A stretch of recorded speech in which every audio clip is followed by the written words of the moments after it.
So we are back in the games room. I thought I'd do something a little bit special for PlayStation Month and talk about a little section in my game room that is hidden away, very neglected. You never see it. Is it there? Yes, you can just about see it. Yep, closer. Yep, there it is, the PlayStation 1 Collection. I thought I'd do the memories and my collection and a bit of gameplay. So let's see what I've got hidden away in the shelves, and let's see what I choose to play out of my little selection of games. So I thought, why not do something a little bit different for PlayStation Week? Let's mix things up a bit. Let's chill by the TV and talk about the PlayStation 1. So I want to share my memories of the system, and then I actually want to do a sort of collection video. So I've never done a collection video for any of my consoles, so I thought, why not start off with the PlayStation 1. You know, it's a kind of modest little collection I've got, but I've got some good ones in there, and so I'm really happy to show that off. And then I want to do a bit of gameplay. So one game in particular I want to play at the end, just a quick playthrough. Of course it's going to be an arcade game, right? But the clue is around the room. But just a quick one, credits, and play through it, because you've got to play the games at the end of the day. At least have a little bit of gameplay, right? So let's start off with my PlayStation 1 memories. So like I mentioned in a previous video, I didn't actually get a PlayStation until quite late on. So I think it was about 1999 when I actually got one. So very late. Before that I had a Nintendo 64, so I was pretty happy with that. Used to play a lot with mates, used to come round, GoldenEye, 4-player sessions, Mario Kart, a lot of fun. Really good memories with that one. But when I went to my mate's house, he had a PlayStation. So I used to play games that weren't good on the Nintendo 64, things like some of the fighters and stuff. So he had Soul Blade, which was pretty impressive. And I think Tekken as well, I used to play that with him. And some of the racing games like Ridge Racer as well. So for me, it wasn't really about the actual consoles, it was more about the games. So I was kind of impressed with some of the games he had. So I thought, okay, maybe I'll pick one up. But when the right time came up, I mean, I wasn't absolutely loaded, so I had to be careful. And yeah, I could only afford to have one console at the time. But the right opportunity did come up when I went traveling, when I went to Jakarta. Places. So I was there with my ex at the time, and we were staying with her folks for a couple of weeks in Jakarta, then go around Central Java, a bit of travelling, go to some of the nice beaches there, go to a bit of the jungle and what have you.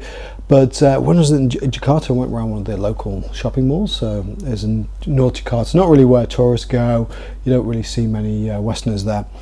And it's one of these like huge sort of shopping centres, loads of little tiny shops from local people that are selling like bits and stuff from China, whatever, you know, like clothes, t-shirts, toys, and all sorts of bits and pieces. Very, very cheap stuff.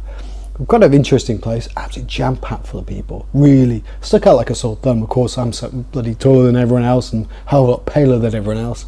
Paranoid, watching my pockets, they're going to get pickpocketed at any time because you're jam-packed full of people, and people do pickpocket your place. There's a lot of little hands go in your pockets if you're not careful.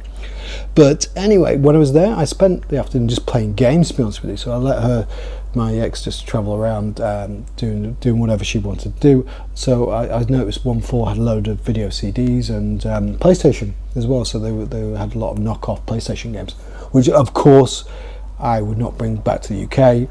I'd only play it there. But anyway, I was playing the afternoon there, and I thought, okay, this is fantastic. Some great games here. Now, why don't I get one of these? I can use it as a portable video CD player as well. So I'll grab one of the PlayStations, get the video CD extension. Bob's your uncle, right? Get a load of games. Happy days. I'll play it in Jakarta. I wouldn't take it back to Europe. But anyway, so he didn't have a actual the console there. They only sold the actual discs, the games. So he said, okay, go to the other place, different mall, a little bit down the road, across some sort of bridge, and then down next mall down. Smaller place, 2 floors, more stuff like cameras and PC sort of stuff, and then top floor, a load of dudes selling consoles. So I thought, okay, that's pretty cool. Found someone that was nice enough to sort of deal with me. You know, you get someone that's pretty friendly that you can sort of bargain with, or you think you can bargain with. Let the ex do the talking. Kind of got a good price, what I thought at the time anyway. I was pretty happy with it. Obviously they're going to mod it for you, all the rest of it.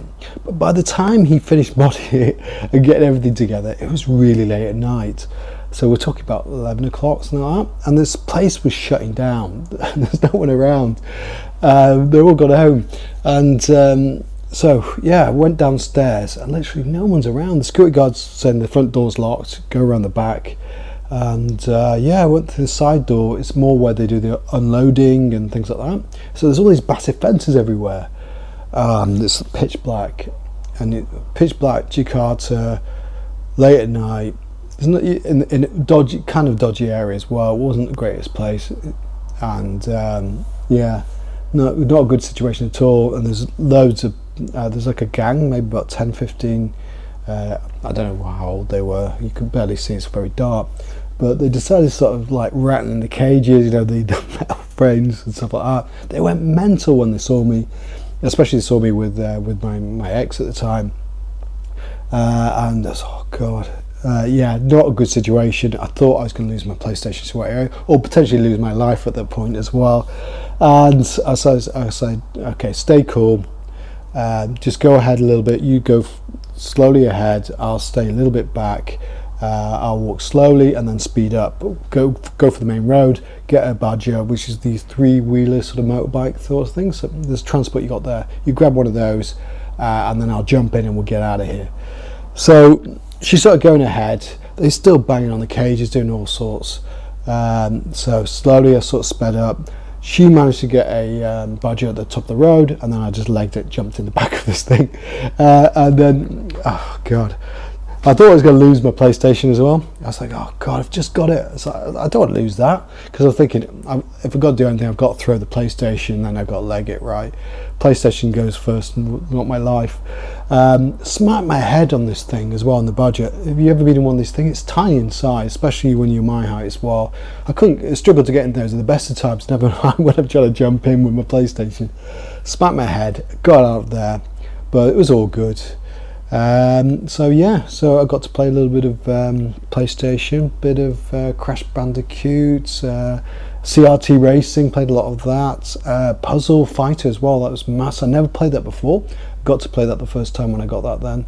And some movies as well. I remember getting, I think it was Blowfinger, some other movies at the time. So that will tell you when I actually bought it. Blowfinger was the movie out in the cinema at the time, because that's what I picked up. You got these movies where people stand up in the middle of the movie, some dodgy recording. Of course, none of that ended up in the UK. That all stayed in Jakarta, so don't worry about that. Everything's legal. But I obviously took the console back with me to the UK, just not the games. But unfortunately, I actually got malaria when I was there. I picked up malaria when I was in Central Java, when we were travelling around to some quite cool beaches and backwaters and stuff.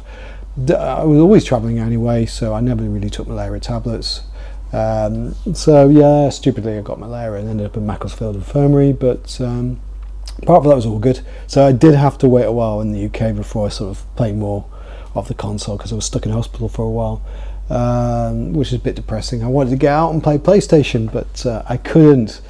But when I was recovering, then obviously I had something to play with, so I was quite happy about that. But that is what my memories with the PlayStation, the original PlayStation, is. Kind of bizarre, but there you have it. So the first bundle I got, the first time I got a PlayStation after I got my OG one, which I have no idea what happened to it. It just disappeared, to be honest with you. Somewhere in the UK, or my mum sold it or something, I don't know. It's gone. But in Singapore, Carousel. So I got really, really lucky on this one. So what happened was, someone's selling all their stuff, and this dude has some good games. Unfortunately, the way he sold it, he actually took a picture of the manual, so he had all these stuff here. So it looked like the guy was only selling the actual game guides. So the picture was showing these. With the price, you're thinking, oh, okay, that's, at the time it was like kind of expensive for just some manuals and for some guides. I mean, some good guides there. It's all the Final Fantasy stuff. But then when you actually got into it, you realise, hold on, he's selling all the games as well. Now this is an incredible bundle. I was so happy to get this. Obviously, people clocked onto it. I was fast, arranged with it, and said, dude, I'm there. So I got on the MRT, I was on the way. I had to travel like 45 minutes to get to this place. And the place where he wanted to meet me, he was going to drive to an MRT station. So it's quite late at night as well. So I'm on the way, and I almost got there, and he messaged me saying, "Are you sure you really want this?" Because obviously someone was trying to step in and snap it away from me. I said, "Look, dude, I'm middle of nowhere. You arranged to sell me this stuff. Where are you?" So I waited half an hour. I was panicking, absolutely panicking that he wasn't going to turn up, and eventually he did. Open his boot of his car, and all this glorious stuff was there. And as you can see, all these manuals, absolutely fantastic condition, these guides. But what he did was he got a lot of these games and he got the guides at the same time. So a lot of Singaporeans did that actually. So there's some other guys as well, you'll see later as well. Some people bought games from them, they had the guides as well. And it's really, really cool. So obviously you know what you're going to get here. Chrono Cross. Now I have to admit that many of these RPGs that were included in this bundle I actually have never completed. In fact, many of them I have barely scratched the surface on, so I haven't finished Chrono Cross. Many of these Final Fantasy games I have not even started. So just one or two of them I have actually played a couple of hours into it, but I have yet to complete one of these Final Fantasy games. I've got all the good intentions, one day I shall, but it's been 6 years already and I haven't. It's really cool that he had the game guides for these 3 games as well. These are kind of games you wouldn't expect someone to actually pick up the guides for, but I'm really happy to actually have them. Obviously the game there is Tony Hawk. What a game.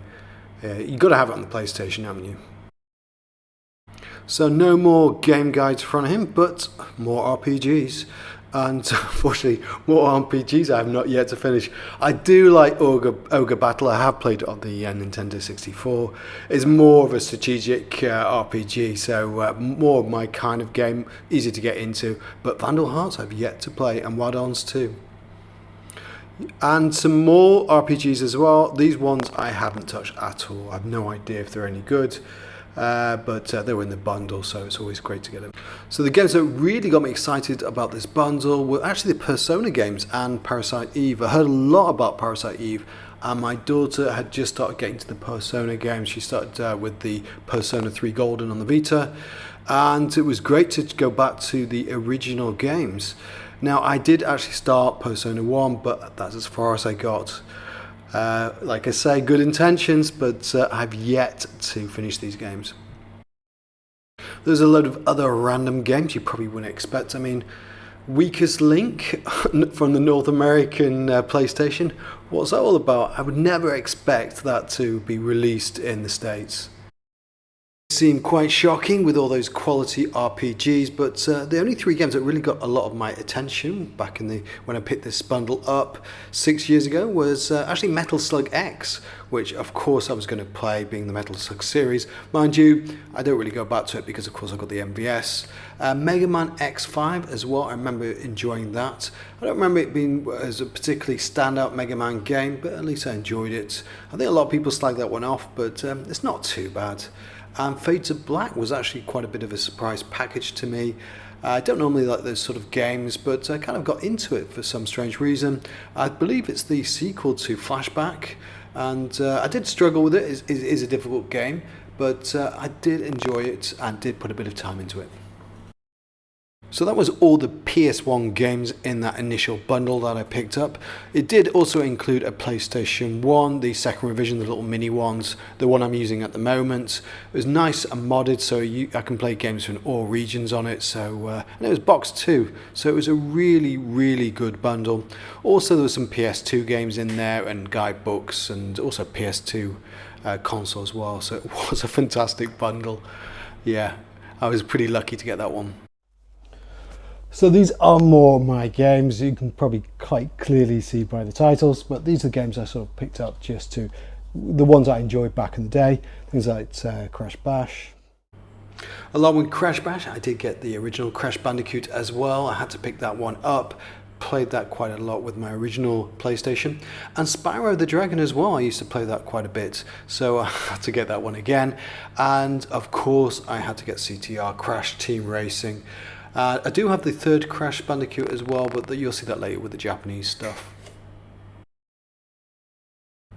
I just love my arcadey sort of races and snowboarding games, so I had to get the Jet Moto series and the Cool Border games.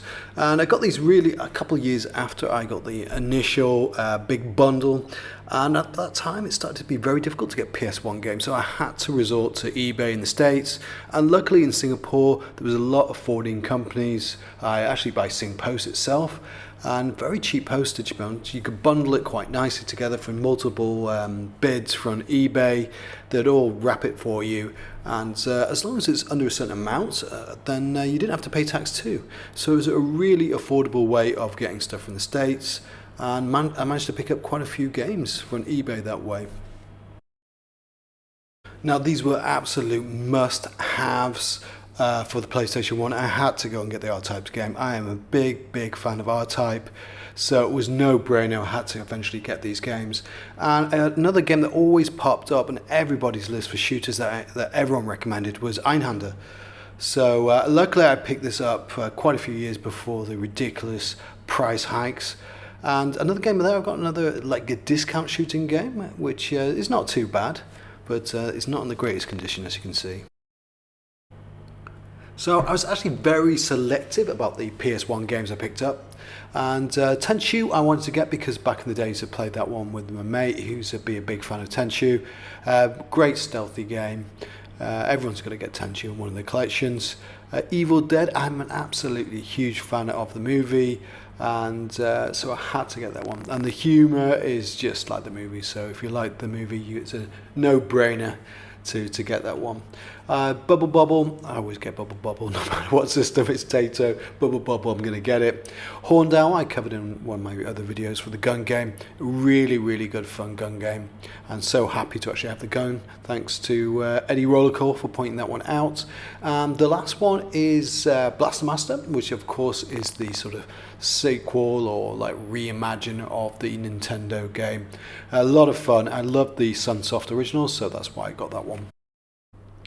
So Doom Final is absolutely amazing. It's probably the best version of Doom on the home consoles, but I was pretty disappointed with Duke Nukem, to be honest with you. I used to love the PC game, but yeah, I wasn't a big fan of Time to Kill, to be honest with you.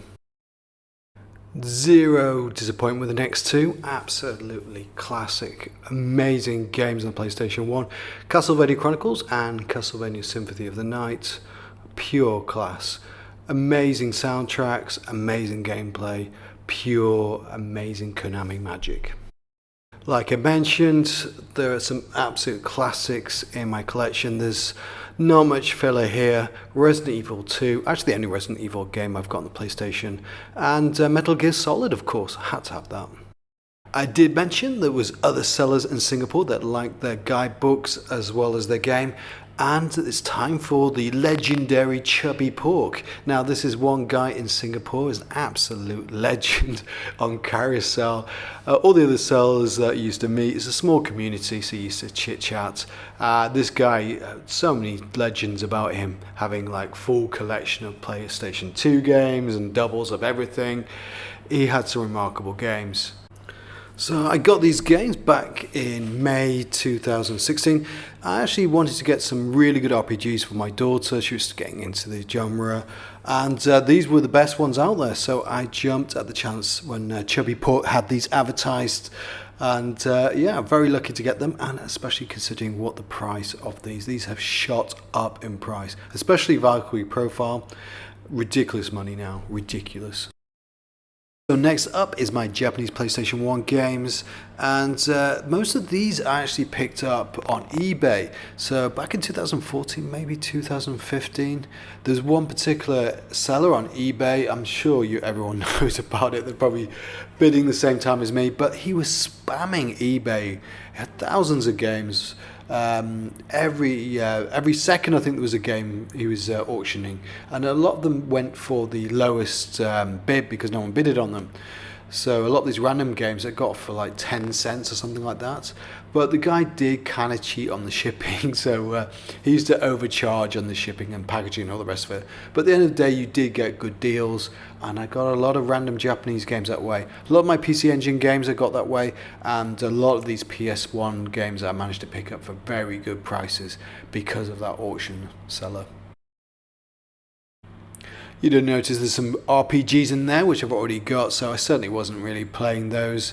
They're more in it with the bundle of some of the other games there, and it's quite good. I've kept them just basically for the cases and stuff. But the games that are notable there, obviously Crash Bandicoot 3 is in there, and Trap Gun as well is kind of interesting by Atlas, and that's kind of an arcadey sort of strategy game. Very good versus game, a lot of fun, and a game that I thought was actually going to be a shooter. And it is that Go Go Go game. It's actually a kart racer type of game. It's a bit of fun, but I was a bit disappointed it wasn't a shooter. There's another one, it's there, Bodum Time or something like that, I've forgotten the name, but that's actually the shooter of that sort of anime series in Japan. Again from the same dude, this auction eBay seller back in 2015 or whenever it was. So happy to get a couple of these pocket stations. Yeah, they're kind of similar to the Sega Dreamcast's little devices, and you act as a memory card. And I think Final Fantasy has like a little mini game on it or something. Nice to get them, and of course it was so cheap then. Probably would have been a couple of dollars, a couple of pounds or something. So next up is the fighters, and most of these are pretty good, apart from obviously Samurai Showdown Warrior Rage 2, which is an absolute bag of shite. Covered that in a different video. Terrible game. But yeah, things like Star Gladiator is pretty good. I think Retro and Import Gamer covered that in one of his PlayStation videos. And of course things like Street Fighter 02 is pretty good, but I don't tend to play them so much because I do have the PCBs and stuff. But Psychic Force I will go back and play. Fantastic game. And yeah, some unusual ones in there as well. Heaven's Gate, I'm not sure if that got a Western release. And Kyo as well, that was I think a PlayStation 1 exclusive, and I think only in Japan as well. So now it's definitely the business side of the video of my collection, the shooters, the Japanese shooters. Some absolutely cracking ones in there. I do like the X2. I think it did get a Western release, I'm not sure, but it's a lot of fun, good music, a bit 3D for my liking, but that's about it. Everyone's got Starblade, it's on every single system of that generation. Airgrow's not too bad. A Zeitgeist and an Executor, they're okay, they're not too bad, but for me, Ray Storm and Ray Crisis, now they are the dog's bollocks. They are fantastic shooters, completely underrated. You've got to have that on your system. If you've got a PlayStation 1, you have to have Ray Storm and Ray Crisis. I've actually got a lot more shooters on the way for the PlayStation 1. I have realised I've got some serious gaps in this department, and I'm going to fill them up. So there are some on the way, so do expect some PS1 shooters in my next pickups video. Next up is the gun games I recently picked up. So of course you got the Point Blanks in there, absolutely amazing games. And yeah, definitely try Elemental Gearbolt as well. And the Japanese version is dirt cheap. In fact, all these shooting games are very, very cheap still. And if you want a bit of punishment and a bit of a laugh, try Gun 2. You enjoy it. And then we got the absolutely amazing Kid Shuriken games that were in my game box. So Hot Blooded Family, absolutely fantastic. Really recommended that. Obviously Parodius, everyone wants to play Parodius. And you got Fist of North Star as well, which I kind of enjoyed as well. A lot of fun. Of course, they were included in other videos, the Kid Shuriken mystery box or whatever videos I called them. But if you want to see footage, it's there. It's available if you want. So now we got the really top shelf games. Now these are the ones that are just the absolute favourites. And a couple of these games I actually got very recently. So Panzer Bandit, I very recently picked that one up. And Rakugaku Showtime as well was a couple months ago I got that one. Two amazing games. And again, I got videos on those if you want to see the footage. Yeah, Panzer Bandit's amazing 2D sort of brawler. Rakugaku Showtime is more of a sort of like Smash Brothers meets Paper Mario, I guess you could call it. But fantastic games, highly recommend it. And yeah, Rakugaku Showtime is also Treasure as well. Talking about Treasure, Gunner's Heaven isn't by Treasure, but could well have been. It's very similar to Gunstar Heroes. Very, very, very good 2D sort of shooter. And I think it was called Rapid Reload in the West, if I'm not mistaken. Klonoa, amazing game, and yeah, it's very cheap as well. Klonoa is very cheap in Japan, so definitely get the Japanese version. And there's no language barrier there. Harmful Park, now that was the game to get back in the day, so I'm glad I got that one. Everyone was raving about Harmful Park. You don't hear about it too much now, but amazing sort of cutes 'em up, shoot 'em up. Reminds me a lot of Korean, that kind of game, or Parodius. A lot of fun. I really love that to bits. Adventures of Little Ralph is a pretty good platformer as well. Always you hear Radical Reggie going on about Adventures of Little Ralph. A lot of fun, beautiful graphics, really well done. Definitely top shelf material. Definitely. These games are a little bit pricey now, apart from obviously Klonoa. That's a very, very cheap game. So there you have it. That's all my PlayStation 1 collection. That's all my games. So it's time for a little bit of gameplay. I wonder which game I'm going to choose. So I have actually gone for one game that I think that sort of sums up the PlayStation. And it's a game that everyone should have in their collection. And it's so much fun. And it's based on hardware that was very, very similar to the PlayStation as well. So I think it's absolutely fine-tuned for the PlayStation. The perfect game to play on PlayStation month. So let's find out what it is.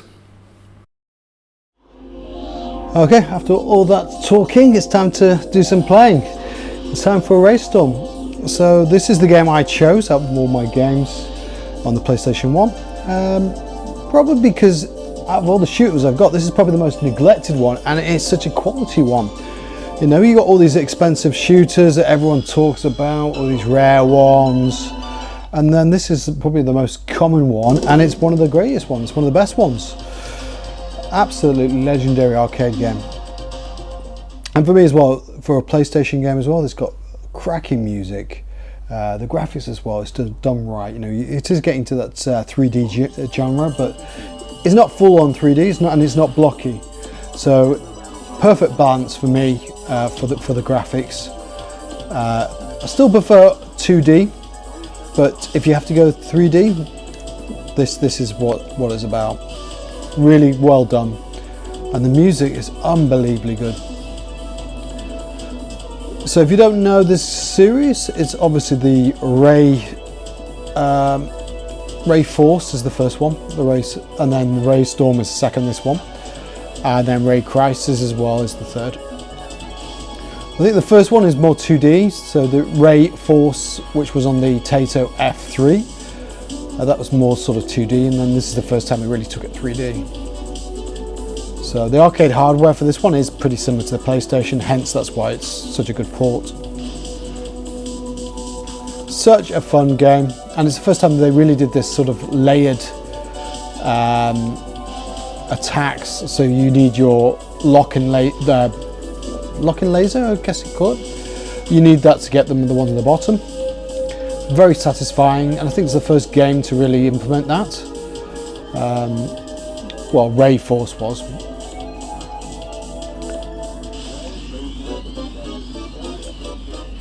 Obviously by Taito. Oh, this is do I need to concentrate for this one? Probably. It's a lot more difficult to do the talking and playing, especially this kind of game. So this boss, you really just got to try and avoid the fast attack, which is the Nightmare one, which is coming now. You just keep on moving. It's horrible. Probably jumping in my chair there. And then this one, you can just you can shoot most of the attacks here. I'm going to try and blast him with a super bomb. But every PlayStation owner should have this in their collection if they like shoot 'em ups. Nightmare. Oh, I knew he was going to get me eventually. Let's just take him down. Let's not mess around. It's more difficult on camera playing this game. But it got me thinking, going through those games, especially the RPGs. Now there's so many there that I've yet to play. After how many years have I got them? 4 or 5 years, or even longer. I've got some of these RPGs and still haven't yet played them. Got them in good intention to play them. So you know, should I really be holding on to them, or should I be letting them go? If I've not played them after 5 or 6 years, am I really going to find the time? I hope I will, but it's debatable, isn't it? So there's some cracking games there that I've got. If I have got the time to play them, it'd be amazing too. But certainly my kids have more time, and they do play RPGs. So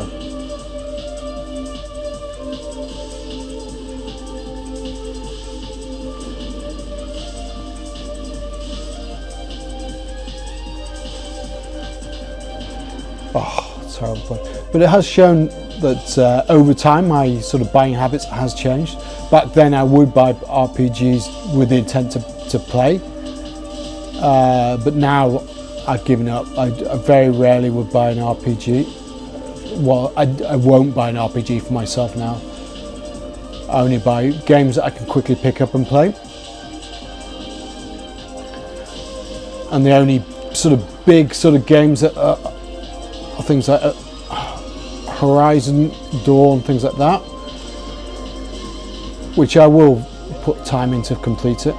I completed the first one, but otherwise I tend to just buy arcadey style games where I can just pick them up and play for half an hour and put them down again.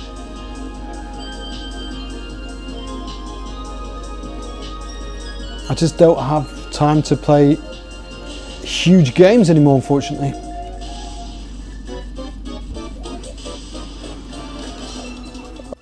That was a bit disappointing, but there you go. There was Ray Storm. I hope you enjoyed that. Very long video. I may cut out some of the PS1 games, but let's see how boring it is. See if it's worth keeping them in. But anyway, you made it to the end of the video. Thank you so much for watching. Hope you enjoyed it in some sort of way, in some sort of weird way. And I'll see you guys later.